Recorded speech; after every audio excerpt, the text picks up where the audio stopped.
একটা শুকনো লঙ্কা, একটা দারচিনি, পেঁয়াজ গুলো আর দিবে না। আমার তো তাড়া আছে, হড়বড় হড়বড় করে রান্না করছি। পেঁয়াজগুলো ভালো করে ভাজি নেবো, পেঁয়াজগুলো ভালো মতো লাল লাল করে সুন্দর করে ভাজি নেবো।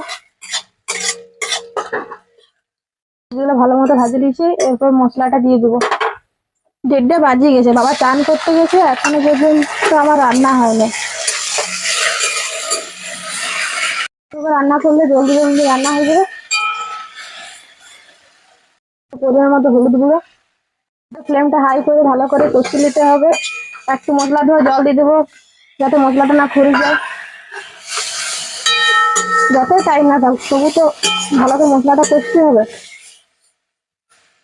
মাংসগুলো দিয়ে দেবো, মাংসগুলো দিয়ে ভালো করে মশলাটা কষা নেবো। একটু গ্যাসের ফ্লেমটা আজকে হাই রাখেছি, কারণ তাড়াতাড়ি রান্না করতে হবে।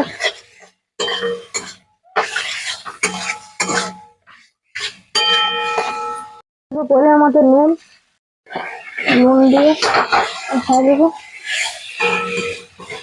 এইভাবে তোমরা রান্না করে দেখবে, অনেক জলদি হয়। একটু তাড়াতাড়ি করে নাড়ছি এবং মাংসটা, কারণ গ্যাসের ফ্লেমটা তো হাই আছে, তাহলে মশলা ছড়িয়ে গেলে ভালো লাগবে না।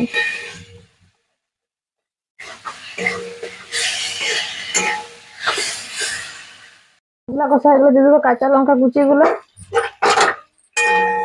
একটু লাড়ি কষিয়ে নেবো।